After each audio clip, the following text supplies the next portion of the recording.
माया करक कदीम है, कुकुर मिले लख कोट। अपनी अपनी कर गए अंत चले सब छोड़। नमस्कार दोस्तों, मैं अविनाश दास रेशनल कबीर यूट्यूब चैनल में आप सबका हार्दिक स्वागत करता हूं। साथियों, चैनल को सब्सक्राइब ना किए हों तो सब्सक्राइब ज़रूर करें, शेयर करके अपने सभी साथियों तक पहुंचाएं, बेल आइकन को प्रेस करें, ऑल नोटिफिकेशन ऑन रखें ताकि हर नया अपडेट आप तक पहुंच सके। और लाइक और कमेंट ज़रूर करें दोस्तों। आपका एक लाइक लाखों के बराबर है दोस्तों, हमारे मन को मोटिवेट करने के लिए। और ये चैनल जो है विज्ञानवाद को, तर्कशीलता को आगे बढ़ाने के लिए क्रिएट किया गया है। इसलिए साथियों, धर्म के अंदर जो बातें विज्ञान सम्मत है उन बातों को समर्थन करते हुए, और धर्म के अंदर जो बातें विज्ञान के विरोधी हैं उन बातों को निराकरण करते हुए हमारा हर वीडियो रहता है। साथियों, मैंने सदगुरु कबीर साहब के एक साखी बोला, उसका संक्षेप में अर्थ करता हूँ। इसके बाद जो है आज का जो प्रसंग है, जो शीर्षक में लिखा है, उस पर चर्चा किया जाएगा। सदगुरु ने कहा, माया करक कदीम है, कुकुर मिले लख करोड़। अपनी अपनी कर गए अंत चले सब छोड़। ये माया का मतलब क्या है दोस्तों? माया का मतलब होता है जो जैसा दिखता है वैसा है नहीं। कहते हैं ना, जादूगर जब जादू दिखाता है तो कहते हैं माया जाल है इसका, यानी जैसा दिखाता है वैसा है नहीं। धन के बारे में कहते हैं जैसा अभी दिखाई पड़ रहा है वैसा रहेगा नहीं, क्योंकि कोई भी धन स्थायी नहीं रहता। तो यहाँ पर माया शब्द का अर्थ है दोस्तों, जो जैसा दिखाई पड़ता है मूलतः वह वैसा नहीं है। तो जो जैसा दिखाई पड़ता है मूलतः वो वैसा नहीं है, तो फिर कैसा है? सदगुरु ने कहा करक कदीम है, मैदान में पड़ी हुई हड्डी के समान है। मैदान में कोई जानवर मर जाता है, उसके मांस दूसरे जानवर खा जाते हैं, इसके बाद हड्डियां बिखरी पड़ी रहती है, उसी हड्डी के समान है। और साथियों, कुछ जो है भोले भाले कुत्ते आपस में भौंकते हैं कि ये मेरे हिस्से का है, ये मेरे हिस्से का है। और जब उसको चबा करके देखते हैं तो उसमें तो न मांस है न खून निकलता। कभी कभी अपने ही होंठ कट जाते हैं नुकीले हड्डियों से। उसी खून का स्वाद लेकर के कुत्ता कहता है, अरे मजा तो आ रहा है।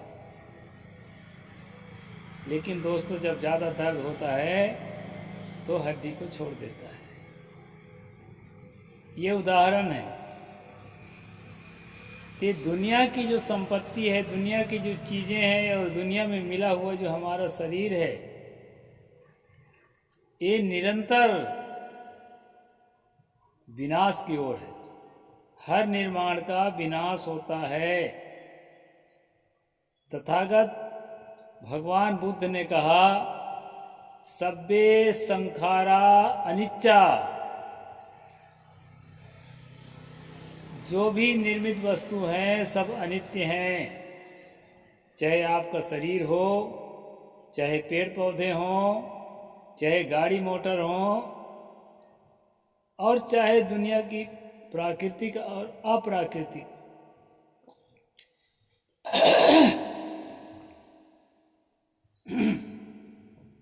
जो भी चीजें हैं वो सब अनित्य हैं। अनित्य का मतलब जो एक समय में है दूसरे समय में नहीं रहता। साथियों, सम्यक कल्चर में जगत को अनित्य माना गया है। जगत के मौलिक अस्तित्व को नित्य माना गया है। इनके जो घटक है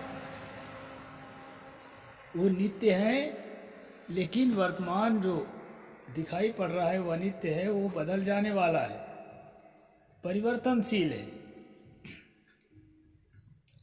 तथागत बुद्ध की वाणी, स्वामी महावीर की वाणी, अजीत केस कम्बल की वाणी और मखली गोसाल की वाणी इस विषय में नहीं टकराती है। बाकी विषयों में तो मतभेद रहता ही, तभी अलग अलग पंथ चलते हैं, लेकिन इस विषय में ये जो सम्यक कल्चर के विद्वान हैं वो नहीं टकराते। वो सभी का एक मत है कि संसार जैसा दिखता है अगले क्षण वैसा रहेगा नहीं, निरंतर परिवर्तनशील है। और इसके जो मूल कण हैं, मूल जो घटक हैं, वो हमेशा नित्य हैं, वो कभी बदलते नहीं।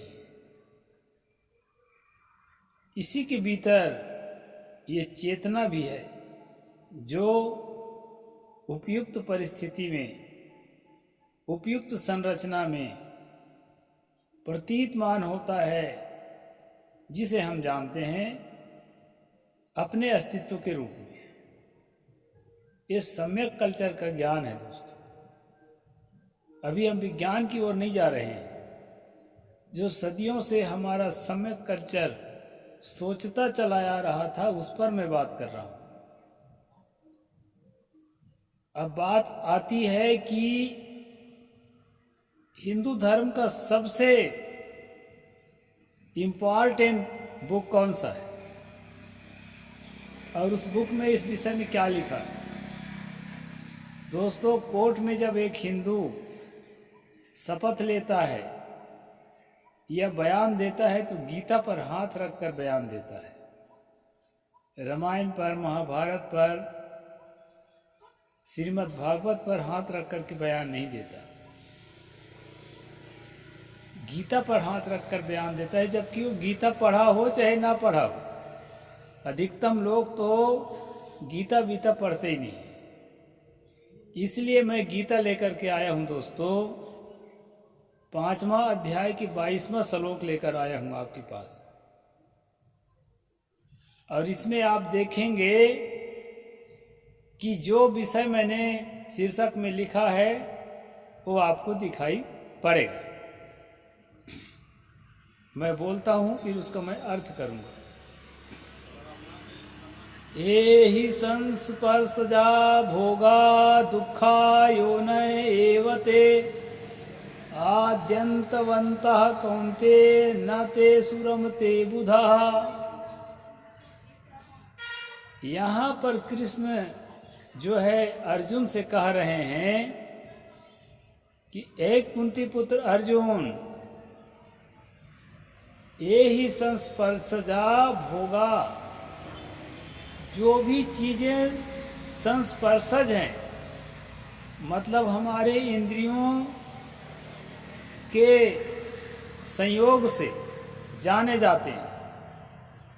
जगत में जो भी प्रतीति हमारे इंद्रियों के संयोग से जाने जाते हैं, वह जानना ही भोग है।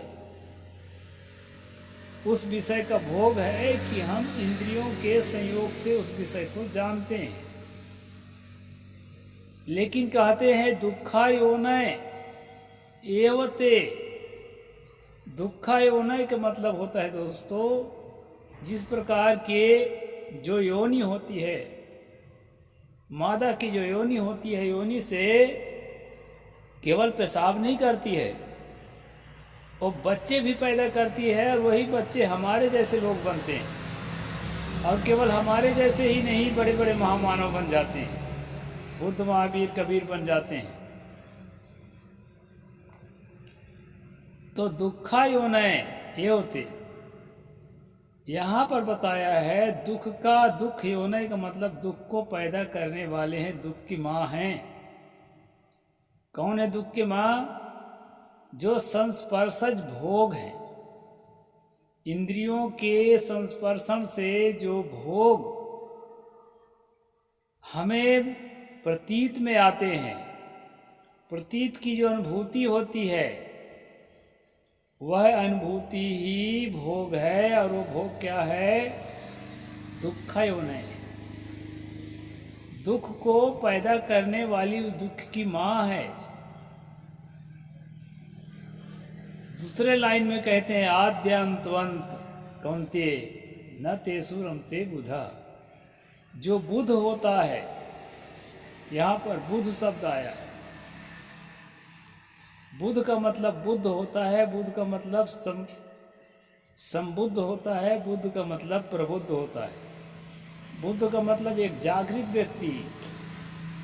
वह जागृत व्यक्ति जो है जिससे कुछ भी नहीं छुपता है, प्रकृति के हर चीज़ों को अपने चिंतन के द्वारा, अपने प्रयोगों के द्वारा वो बारीकी से तह तक समझ सकता है। ऐसा जो आदमी है, जो बुद्ध है, वो क्या करता है? इसमें रमता नहीं है। किसमें नहीं रमता? दुःखयोनि। आप देखेंगे साथियों, तथागत बुद्ध के सिद्धांत में जो 4 आर्य सत्य हैं, उन 4 आर्य सत्यों में पहला आर्य सत्य है दुख, और दूसरा आर्य सत्य है दुख के कारण, और तीसरा आर्य सत्य है उन कारणों से अपने को निकालना, और चौथा आर्य सत्य है निकलने की विधियां, अष्टांगिक मार्ग, अष्टांगिक मार्ग या अष्टांगिक मार्ग। साथियों, बुद्ध का उद्देश्य ही है कि मन को कुंठाओं से मुक्त करें, मन को दुख से मुक्त करें, मानसिक पीड़ा से मुक्त करें, क्लेश रहित, चिंता रहित, विलाप रहित अपने मन को बनाएं। ऐसा बुद्ध ने दुख से मनुष्य को अपने आप को निकालने की कला बताई। उसके साथ विपश्यना की साधना भी है। साथियों, गीता के 5वां अध्याय का जो 22वां श्लोक है, यह ठीक उसी तरह व्याख्या करता है जीवन का जैसा बुद्ध के सिद्धांत में व्याख्या की गई है। और साथियों, यहाँ बुद्ध शब्द भी आया है अंत में, कि जो बुद्ध होता है, जो जागृत मानव होता है, जो पूरी तरह से अवेयर होता है,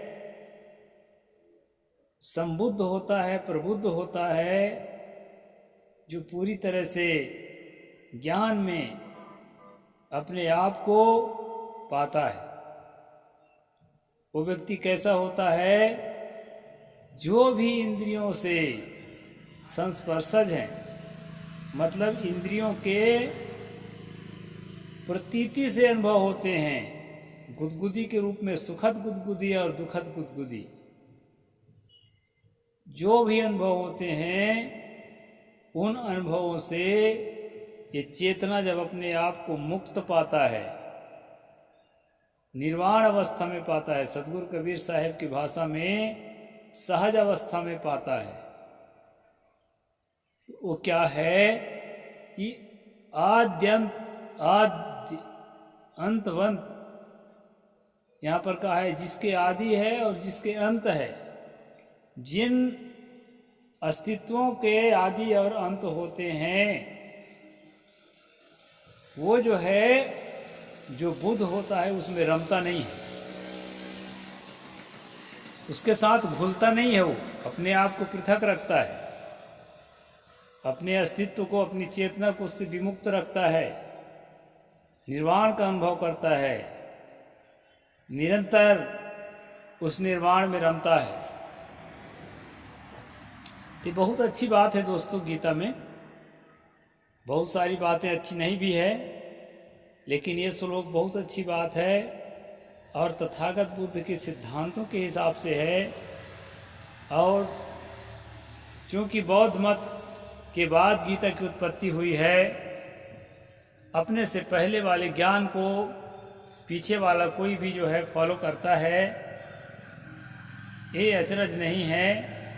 हम लोग भी अपने से पहले के जो ज्ञानी महामानव हैं उसके ज्ञान को फॉलो करते हैं, तो ये कोई अचरज की बात नहीं है। यहाँ पर बुद्ध का सिद्धांत और बुद्ध का नाम गीता में आया है। मैं अर्थ वाला गीता अभी नहीं पढ़ रहा हूँ, अपने से अर्थ किया हूँ। हो सकता है कहीं पर अर्थ में मेरी त्रुटि रह गई हो, क्योंकि मैं संस्कृत का उतना बड़ा कोई जानकार तो नहीं हूँ। गीता प्रेस गोरखपुर की किताब है, अब इसमें दोस्तों अर्थ नहीं दिया है। तो यदि त्रुटियां हो अर्थ करने में तो आप कृपा करके जो है कमेंट बॉक्स में ज़रूर लिखें। किसी शब्द के अर्थ करने में मुझे भूल भी हो सकती है, लेकिन इसका भाव जो है यही भाव है, क्योंकि पहले मैं इसका भाष्य कई भाष्य पढ़े हैं, उसमें इसको यही भाव है। तो मनोरंजक विषय नहीं होते हुए भी आपने आखिरी तक वीडियो को देखा है, ये मेरे लिए सौभाग्य की बात है, क्योंकि इस तरह के विषयों को लोग ज़्यादातर स्किप कर देते हैं।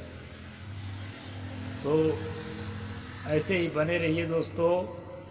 मैं इस तरह की बातें भी बीच बीच में लाऊंगा जो साधना से संबंधित, आत्म शांति से संबंधित हैं, वो किसी भी किताब में हैं, उनको भी बीच बीच में लाऊंगा एक साधक होने के नाते। और आप लोग जो है उसको आगे बढ़ाएंगे। और शांति की आवश्यकता है, त्याग की आवश्यकता है। समाज कल्याण के लिए जब तक हमारे अंदर त्याग नहीं आएगा तब तक स्वार्थ मजबूत रहेगा, और स्वार्थ मजबूत रहेगा तो हम समाज के लिए जो है निष्पक्ष होकर काम नहीं कर सकेंगे। इसलिए सामाजिक कार्यकर्ताओं के लिए भी त्याग की आवश्यकता है, शांति की आवश्यकता है। और इन्हीं बातों को ध्यान में रखते हुए साधक के लिए तो परम आवश्यक है मैंने ये वीडियो बनाया। साहेब बंदगी। नमो बुद्धाय। जय भीम, जय भारत।